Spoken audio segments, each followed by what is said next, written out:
Hey, how are you doing? My name is Jerry Dugan. I am the owner, founder, and lead leadership consultant at BTR Impact, where we help leaders create a legacy worth having that is grounded in servant leadership. So, if that sounds like something you want to do, then you're in the right place. And in this session, I'm going to talk about one communication tip that is going to boost your employees' engagement, accountability, and performance more than anything else, and it's only going to take you 10 minutes per week per employee. But before that, a little bit about myself. If you're brand new to this channel within LinkedIn, Facebook, or YouTube, or you're just new to me and you're like, who the heck is this guy? Again, my name is Jerry Dugan, and the programs I talk about, the information I share, I draw from a number of areas. One of them being my career in leadership itself, going back to when I was just 22 years old, brand new in the US Army, where I found myself plunged into leadership role after leadership role after leadership role over 4.5 years. After that, I found myself serving in ministry as a men's ministry core member, as well as a ministry director within Corpus Christi for healthy marriages. My wife and I served together there. So I've led teams where we got paid very little on salary, we got paid nothing at all. Then I've also been a leader as a manager and a director of teams within the corporate healthcare setting. So even for good pay. And in all these, they've presented different challenges. They've presented also some very nice rewards. All that plus the training I've received as a facilitator of leadership development programs, especially in healthcare as well as the US military, has given me some insight and a lot of growth. And I'm sharing that with all of you to help you create your legacy of leadership. And maybe you want it grounded in servant leadership. That's been the bulk of how I've led. It has little bits of transformational leadership in there as well as situational leadership, all those coming together to make my style that is really under the tent framework, TENT. And if you haven't heard about the tent framework, check out some of my other videos and podcast episodes on Beyond the Rut, where I talk about how to stake your leadership tent. Now, before I dive into that special conversational model that for just 10 minutes a week will really boost the engagement of your employees, their accountability, as well as their performance, a couple of things I want to share with you, some freebies. The first one is um, I've got an event coming up April 1st and 2nd of 2024 here in the Dallas-Fort Worth area in a town called Farmers Branch. It's kind of like the middle ground of Dallas and Fort Worth and all those mid cities. And I've got a nice little classroom. I can take up to 12 people. There are 12 spots remaining in this program, April 1st, April 2nd. And again, if you want to create that legacy of servant leadership, maybe you're struggling with low morale on your team. Maybe you're struggling with high rates of turnover. Maybe you just want to keep the competitive edge and say, hey, forget all those other guys who are struggling. I want to stay ahead of the game because I want to have my legacy as a servant leader really grounded, and development is a key part of that. So in 2 days, we'll cover things like how to create your leadership credo. So you can share that with your team. You can share that with people who want to join your team. And it gives you that framework for making those big decisions as the years of your career go on. So, a leadership credo, we'll talk about this part, the power of 10. We'll talk about how to delegate tasks and responsibilities to your team members so you're developing them with the work you have available and not burn them out in the process. We'll cover that as well, how to confront toxic behavior, and we'll even have a block of think tank time where you can share with us a specific issue you want to tackle to help your workplace be a great place to work. And then all of us as a group will work with you to help develop a solution. So when you come out of these 2 days, it's not just a feel good, I had fun, I learned some neat little things. It was a great 2 day break. No, this isn't a break. This is a workshop intensive. So yes, we'll cover some content, and you're going to come out of that session with a plan of action for the next few days, and then we'll reconnect and do a plan for the next 90 days. So this is something meant to really give you your money's worth, and it's an intensive, like I said. You're going to have a plan of action the moment you leave my session, and then I'm going to reconnect with you again as a bonus so that you create a plan for the next 90 days after that session. So that's one bonus. You get a plan of action when you leave. You get a plan of action for 90 days. You'll also have access to the e-course that's built around Stake Your Leadership Tent for up to a year. During the first 3 months, you'll have access to 3 webinars, one each month, and you'll be able to ask questions and say, hey, I ran into this. How do I tackle that? And I'll answer those questions with you. And so those are some of the bonuses you get as well. So again, April 1st, April 2nd, go to Beyond. Oh, wait, no, wrong show. btrimpact.com/events. And if you use promo code TENT25 between now and March 15th, you'll get 25% off that ticket price. Ticket price is $1,997, but it is an investment. And again, if you just, I haven't said this at all yet in this video, but if you can just save one person from leaving the job, you're going to save your company a lot of money. And if you're curious about how much money we're talking about, if you go to this site here, btrimpact.com/healthcare-staffing, this is a free tool for you. You can start calculating what is the benefit of engaging my employees and getting staff to stay on board. And you'll get to see that in monetary amounts. So again, it's for educational purposes. You can use it for motivation to give you an idea of how much money is being lost with turnover, with low morale, low engagement, or you can see what the benefit is if you boost the engagement in your team, the accountability, the sense of pride in the workplace, and so on. So those are the two things I wanted to share with you. The first thing is what's being ticker taped below you right now, btrimpact.com/events, promo code TENT25. I'm going to go ahead and leave that going because that's the thing that you're really going to get a lot out of. So 2-day event, Dallas-Fort Worth area. Come on down April 1st, April 2nd. I'll be there with you and up to 12 people. So there we go. Now, the power of 10. This is something I wish I learned earlier in my career because I learned about this much later, to be honest, in recent years. I've used a tool like Rounding with Employees that I learned from healthcare about 8 years ago, and actually more like 9 years ago. Golly, I'm getting old. Okay, let's move past the old part. But about 9 years ago, I learned about something called Rounding with Employees. I believe it was the Studer Group who came up with it. It's just sort of a monthly check-in or quarterly check-in that the leader does with each employee, and you ask a series of questions, highs, lows, who's doing a great job, those kinds of things. And it's meant to build rapport, build trust, get some intel from your people about what's working, what's not.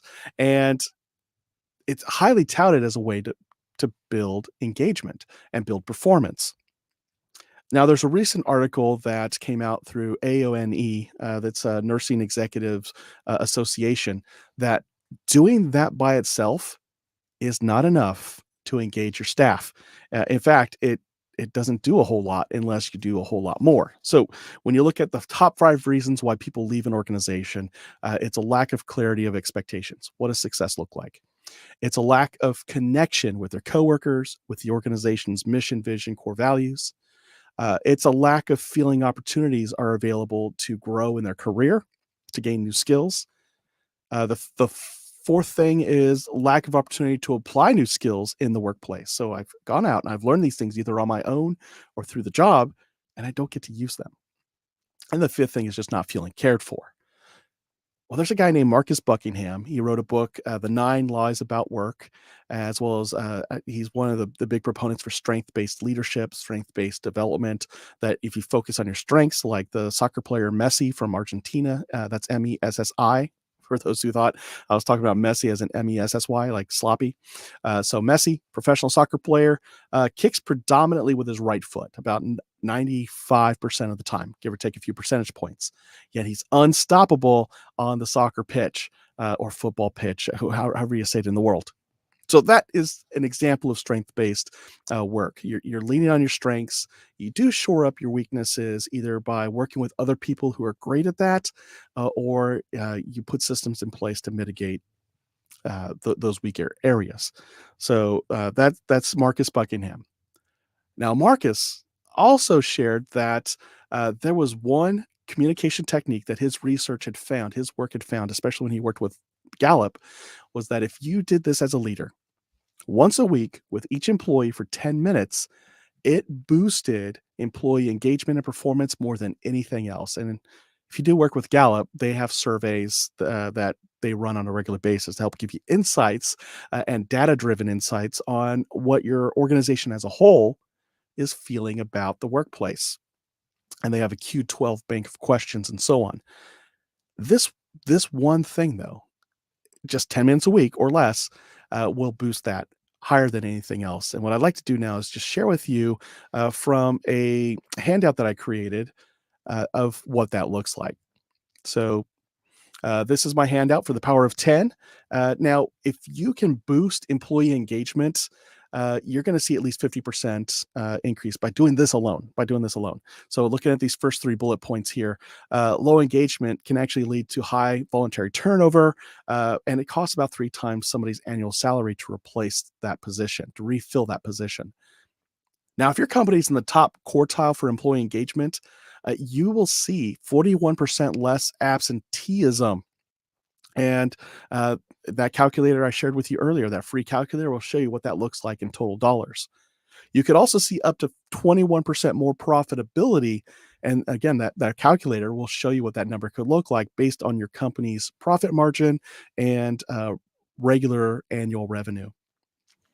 And for healthcare specifically, if you're the 94th to 97th percentile, oh, wait, I'm sorry. If you're in the top quartile for employee engagement in healthcare, you're going to be at the very top, 94th to 97th percentile for reporting and addressing safety issues. So, unsafe conditions. So, what does that mean in healthcare? The more engaged your employees and physicians are, the safer the outcomes are for your patients. And what does that mean for the risk averse folks and the people in the legal department? It means you get sued a whole lot less, if at all. And people love that. Now, the book, Nine Lies About Work. Marcus Buckingham shares this, and he even has this in a YouTube video, and I'll share that in the link somewhere for this particular video. But in just 10 minutes a week, you have dedicated time with your employees, each one of them, every week. And as best you can, protect that time. And in those 10 minutes, you're asking them 2 questions. The first question is, what are your priorities for the week? You don't have to point at them like that. That gets to be a condescending, a little intimidating. But what are your priorities for the week? And think about the power of that question. You've done a number of things with just one question. Number one, you've given a sense of ownership of the work to your employee. What did they see knowing the mission, vision, and core values of the organization? Understanding your intent of what success looks like, because you've provided that clarity, hopefully. They can determine based on what they see every single day with their expertise, their experience, what would be the best thing for them to accomplish to advance their career, the organization, and make customers happy. So let them tell you, this is my priority for the week. And then ask the following question: how can I support you? So you as the leader are okay with them pursuing that priority as long as it doesn't interfere with anything else, and ask them, how can I support you? Those 2 questions asked within those 10 minutes are going to do a lot to help that person feel like you care about their success. You care about what they're working on. You care about the success of their work, all those things. I think I just said that twice, but roll with it. And now this works best if your span of control is about 6 to 10 people. If you have a little bit more than that, I know in healthcare, we're notorious for having a nurse manager who has 50 direct reports. And if this is the case, you may have to delegate this to, hopefully you have supervisors who are in charge of shifts, and then they can directly ask this question once a week to the staff. You may have to work on a different frequency. Maybe it's once every 2 weeks. But the more you can ask this question to everybody on a weekly basis, the more you're going to see an impact. Now, what was the impact and the results that people saw? This is why Marcus Buckingham is so excited about this technique alone. And that is, when you look at the results in the tech industry alone, they saw a 53% increase in engagement and performance within a 90-day window. So they did their survey, they did their assessment, they employed this technique, and in 90 days they saw an increase in engagement scores on their surveys, and the managers were also able to report better performance outcomes by the employees. So they track their KPIs, key productivity indicators or performance indicators. So 63% improvement. That's pretty good. Now, in the service industry, so in the service industry, don't know why my voice cracked, but we're just going to roll with that. 2,200 professional service employees were surveyed in this project that Marcus talks about. 62% increase. Now, professional services are things like accounting firms, legal offices, um, tax prep organizations, that kind of thing.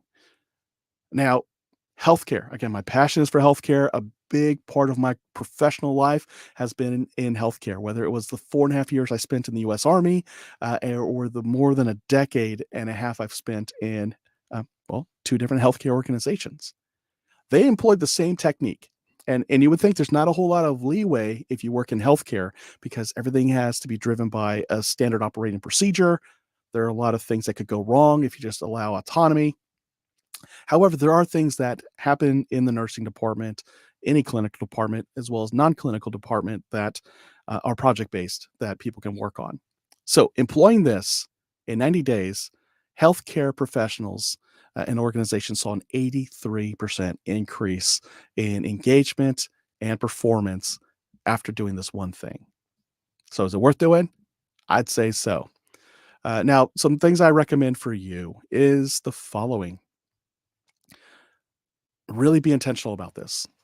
So after you get off this call, if you haven't done this already, put time on the calendar and let people know what you're doing. Don't just like throw it on there and like make them nervous for a week. Maybe give them a heads up first and say, hey, I want to do something that I just learned about that I think will really help all of us. I really want to improve the communication between myself and all of you, each one of you. So I'm going to schedule just 10 minutes a week, every week for us to touch base and see how things are going and see what you're working on and see how I can help you. And then schedule it, not just for next week, do it every single week and do your best to protect that time. So when the first session comes up, show up on time, conduct the 10-minute or less conversation, and end at the 10-minute mark, if not sooner. Protect their time, protect your time, respect all that. Make that respect a two-way street. Now, if you have to adjust, agree on that with the other person and make that accordingly. Utilize some tools like Outlook. If your workplace uses Outlook, go for it. If it uses Google, go for it. If everybody's carrying around their paper calendars, make sure everybody has it on their paper calendar. And when you promise to provide some support after you've asked that second question, hey, how can I support you? Do it. Follow up with them. Let them know that you did the support that you promised. And the sooner you can knock that out, the better. And if you need to give a stoplight report, which I talk about in another presentation I do, we can, well, you can provide an update on that. What did you get done? What are you still working on? And what could not be done because of whatever reason? And then do the same thing the next week and the next week and the next week. And in time, you're going to make this an organic conversation because you'll find you have some time to ask how the weekend went. What are they worried about at home without getting too deep in their personal problems? Because you're not trying to own their problems or own their struggles, but you want to be aware of how they're doing as people because maybe they've got something to celebrate. Maybe they lost a family member and you want to be supportive on a human level as well. Some tips for an effective check-in, before the conversation, every week, you want to protect that time, stay consistent with it. So Mondays at 11 is your time with Johnny or Joey or Janine. Protect that time. Be there on time and schedule everything else around that. Negotiate your schedule with other people. If somebody says, I got a meeting at 11, you got to be there. Ask, hey, I've got some other things that are standing. Is it possible for us to move that meeting to the afternoon? Ask. Don't be afraid to ask. You're a leader and you're building up a team while also supporting your leadership. And the best thing you do to support your leadership is also to support the team you have working with you and reporting to you. So protect that time. And as best you can, if somebody else wants to put in an interfering type of meeting, negotiate a better time for that other meeting. And if you can't do that, then reach out to your employee in a reasonable time frame and let them know, hey, I am so sorry. I just got roped into the session with a C-suite or this group or that group. Can we pick another date and time this week as soon as possible to connect? Don't leave them waiting. Don't leave them hanging.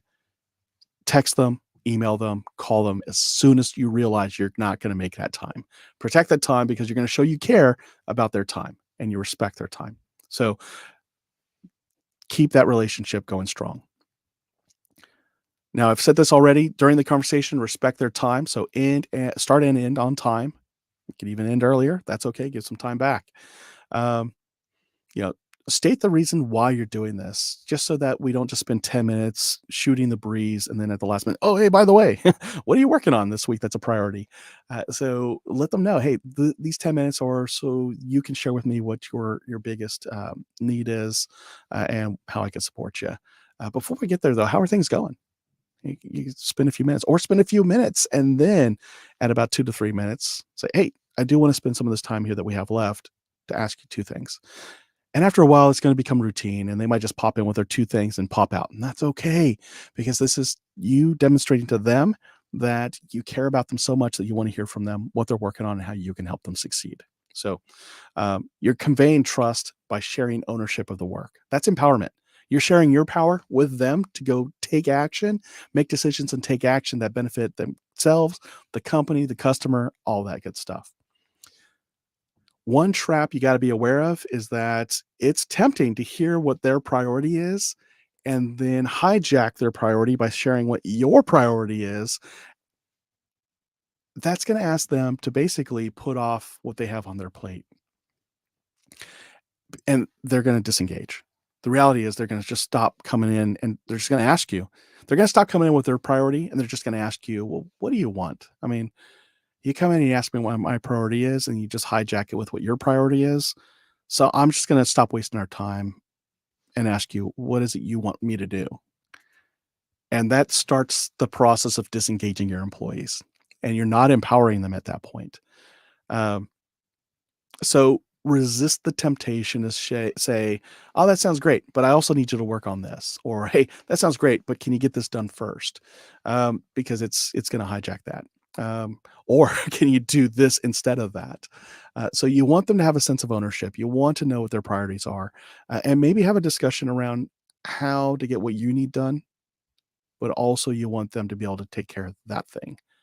And so if there's more time needed to discuss that a little bit better, then schedule a follow-up session where you spend 15, 20, 30 minutes to really truly plan that out and work on milestones that'll work for both sides. So you don't want to get caught up in this trap of, well, I have all these things for you to work on as well, because eventually in the long run they're just going to stop showing up with their own sense of engaged ideas and motivation. They're just going to show up and say, well, what do you want me to do? And some of you are okay with that, and if that's working for you, great, it's working for you. However, if you're doing that and you're seeing that people are leaving in droves, or people are leaving probably more so than your competitors, and you're finding it hard to replace people, then this is something worth considering. And then after the conversation, conduct any of the supporting activities that you promised, follow up with them, and let them know that you got your part done. There you go. So that is the power of 10. It's 10 minutes or less. You ask two questions. What is your biggest priority this week? What can I do to support you? Or how can I support you? Both are good. Yeah. And that's it. That is it. That's all you got to do. Now we got a comment that came in. Oh, it's my friend Adam Bird from Heroes Media Group. Clapping, cheering me on. Thank you so much, Adam. Shout out to you, buddy. Hey, if you're going to Podcast Movement Evolutions in Los Angeles at the end of this month, I'll see you there. So I'm excited about that. Get to see folks, get to be a part of that event on the working side, and get to see it from a different angle. So awesome. There you have it. Now, if you want that handout I just shared with you, and you want this presentation, but maybe without the shout outs and all that stuff, go to btrimpact.com/the power of 10. 10 is a number 10, not written out in English. So btrimpact.com/the power of 10. It's a free resource. You'll have a 15-minute presentation of this, all the why, and the handout that I just shared with you. So that's for you to have. Plus, I think there's the bonus video of Marcus Buckingham talking about the impact of this 10-minute conversation. That's all I've got this week. I'll be back in 2 weeks where I'm hosting a web forum with a couple of friends of mine. Dean Cooper, he's a retired NBA coach from the last team he was on was the Chicago Bulls. That'll be on March 20th. And joining us also is another friend of mine, former colleague, Dante Watson. He does what I do. He helps leaders find their success, build the cultures in the workplace that they want to see where they're thriving. And He also happened to play some college hoops. So I didn't. Apparently I can't shoot, pass, or dribble, and yeah, that's probably why I didn't do well in basketball. But he could do all those things, and he probably still has it. But I'm not going to challenge him because he's good. Um, so Dante's going to be on there with us. We're going to be talking about slam dunk leadership because it's March Madness. March 20th is like right in the middle of that, right? So we're going to talk about slam dunk leadership and how you can master the madness through self-awareness and self-management. So we'll talk a little bit about emotional intelligence, some of the things that may trigger us that we don't realize, and what we could do to manage ourselves so we're not leaving negative emotional wakes with our team. That we're building trust rather than killing trust, which is a continuation from last month's conversation. All right, for real, that's all I got. I promise. And feel free to reach out to me, comment on this, send me a direct message on however you're seeing this. And I'd love to get in touch with you and talk more about how we can bring the tent framework to your organization or bring it to one of my events like this 2-day workshop coming up in April in the DFW area. Until then, take care, and I'll see you on the next one.